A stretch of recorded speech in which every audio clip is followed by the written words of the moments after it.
Example 5.9 में क्या given है देखो, what is the acceleration of the block and the trolley system shown in a figure. ठीक है, ब्लॉक नीचे है, ट्रॉली यहां पर है बेटा। ठीक है, ट्रॉली के नीचे पहिए लगा रखे हैं और अब ये ऐसे मूव कर रहे हैं और ये स्ट्रिंग से बंधा हुआ है, किससे, ट्रॉली ब्लॉक से। यहाँ पे पुली सिस्टम है आपका और यहाँ पे हमने एक ब्लॉक लटका दिया है। क्लियर, ब्लॉक का मास कितना है 3 kg। अब ये क्या होगा, ब्लॉक धीरे धीरे नीचे जाएगा और ये ट्रॉली ऐसे आप आगे बढ़ेगी। क्लियर, तो टेंशन, अब यहाँ पर हमें क्या पूछा है, कोफिशिएंट ऑफ काइनेटिक फ्रिक्शन आपको पहले दिया हुआ है म्यू के, क्योंकि ट्रॉली क्या है ग्राउंड पे चल रही है, मतलब इस पर, तो यहां पर फ्रिक्शन लगेगा ट्रॉली के ऊपर, वो हमें म्यू के दिया है। काइनेटिक फ्रिक्शन कितना 0.04। ठीक है, और अब हमें क्या बताना है, टेंशन इन द स्ट्रिंग, और जी की वैल्यू 10 मीटर पर सेकंड यूज करनी है, 10 मीटर पर सेकंड स्क्वायर। हमें टेंशन बताना है। देखो अब इसमें टेंशन क्या होता है, जैसे नॉर्मल रिएक्शन आपकी बताई थी वैसे ही टेंशन। अब अगर ऑब्जेक्ट अगर नीचे मूव कर रहा है तो टेंशन उसके अपोजिट लगेगा। क्लियर, और जो टेंशन ये है वही टेंशन आपका यहां जनरेट होगा, टी। क्लियर, तो अब ये टी हमें निकालना है, डायरेक्शन इसकी यही, क्योंकि फाइनली आपका ऑब्जेक्ट किस तरफ मूव कर रहा है, इधर। ठीक है, अब ऑब्जेक्ट का मास कितना दिया हुआ है 20 kg। क्लियर, नाउ अब इसमें ध्यान से देखो, यहां पे कौन सी फोर्स है आपकी, किस डायरेक्शन में है, वर्टिकल। क्लियर, तो यहां पे टेंशन आपका किसके इक्वल हो जाएगा, अब इसका जो एक्सेलरेशन है, देखो एक्सेलरेशन क्या है, ड्यू टू ग्रेविटी है, नहीं, इसका जो वेट है, weight acceleration due to gravity के होगा, बट जो एक्सेलरेशन है वही हमें तो निकालना है ना। देखो क्या पूछा है, what is the acceleration of the block and the trolley. अगर ये फ्री होता, ध्यान से सुनो, अगर ये फ्री होता तो सीधा एक्सेलरेशन ड्यू टू ग्रेविटी लगता आपका। अब ये इससे बंधा हुआ है। क्लियर, तो इसके वेट की वजह से ये पूरा, जब तक ये मूव करेगा तभी तो वो नीचे गिरेगा ना। क्लियर, तो वो फ्री फॉल नहीं है आपका यहाँ पर, और यही एक्सेलरेशन हमें अब निकालना है। क्लियर, इसका जो वेट है दैट इज आपका कितना हो गया 30 न्यूटन, क्योंकि weight equals to mg, so m 3 था और g आपका 10। क्लियर हुआ, एक्सेलरेशन हमें निकालना है। अब ये एक्सेलरेशन यहां मूव करेगा।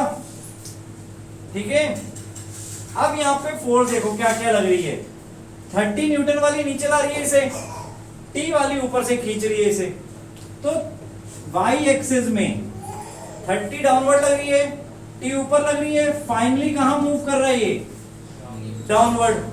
यानी डाउनवर्ड वाली फोर्स ऊपर वाली फोर्स से ज्यादा है या कम है, तभी ऑब्जेक्ट नीचे मूव कर रहा है। किस फोर्स से, m इंटू ए। कौन मूव कर रहा है, ये मास कितनी एक्सेलरेशन से, a से, तो इसका मास कितना है 3 और एक्सेलरेशन a जो हमें फाइंड करनी है। ये इक्वेशन समझ में आई y एक्सिस में। बताओ, तो आगे बढ़े। देखो इसकी जो नेट फोर्स है डाउनवर्ड जाने की, उसकी एक्सेलरेशन है, ऑब्जेक्ट का मास कितना है 3 kg, तो इसकी फोर्स जो डाउनवर्ड लग रही है दैट इज ma यानी 3a। क्लियर, अब वो 3a टोटल फोर्स है किनका, एक उसे ऊपर से खींच रही है, एक नीचे ले लेके जा रही है। नीचे लेके जा रहा है कौन, उसका वेट दैट इज 30, ऊपर टेंशन खींच रहा है उसे, so 30 minus t equals to 3a। Clear, ये y एक्सिस में हो गया। अब x एक्सिस में कौन है, ये x एक्सिस में यहां पे फोर्स लग रही है। अब यहां पर क्या फोर्स लग रही है कि जा या आगे रहे, इसे पीछे कौन ले जा रहा है, फ्रिक्शन। इसको अपोज करेगा ना, जब ये आगे मूव करेगा तो फ्रिक्शन क्या करेगा, इसको अपोज मूव करेगा। और कौन सा फ्रिक्शन, काइनेटिक फ्रिक्शन, क्योंकि ये मोशन में है। काइनेटिक फ्रिक्शन का फॉर्मूला क्या होता है, Fk इक्वल्स टू म्यू के इंटू एन, एन मतलब mg। ठीक है, वो हमें कितना दिया है 20 दिया हुआ है, मतलब m आपका यहाँ पे 20 और g आपका 10, तो क्या निकलेगा, Fk कितना निकल आएगा, म्यू के इंटू 20 इंटू 10, और म्यू के की वैल्यू भी आपके पास है क्या है 0.04। तो इन तीनों को मल्टीप्लाई कर देंगे तो क्या बनेगा, 200 इंटू 4 800 और 2 decimal 8। Clear, force of friction आपकी निकल जाएगी 8 न्यूटन। यहां तक क्लियर हुआ। अब y अगर x एक्सिस में आओ तो 8 न्यूटन इसको अपोज कर रही है, आगे कौन सी फोर्स लेके जा रही है, टेंशन। क्लियर, सो और किस तरफ जा रही है, फ्रिक्शन की तरफ की टेंशन की तरफ, तो टेंशन ज्यादा होगा कि फ्रिक्शन ज्यादा होगा, T माइनस 8 इक्वल्स टू कौन आगे जा रहा है, ये मास कितनी एक्सेलरेशन से, A से, तो 28 मास इनटू एक्सेलरेशन। आइए जी समझ में। अब हम अगर इन दोनों को ऐड कर दें, क्योंकि दोनों में T यूज हो रहा है, ऐड 1 and 2 क्या मिलेगा, 30 minus t plus t minus 8 equals to 23A। Add करके t माइनस टी कट गए, 30 माइनस 8 22 और अपॉन 23 इक्वल्स टू एक्सेलरेशन। तो एक्सेलरेशन आपके पास फाइनली आ गया 22/23 मीटर पर सेकंड स्क्वायर, जिसको आप अगर डेसिमल में करोगे तो समाओ कितना आएगा, 0.96 मीटर पर सेकंड स्क्वायर। और क्या निकालना था हमें, टेंशन भी निकालना था।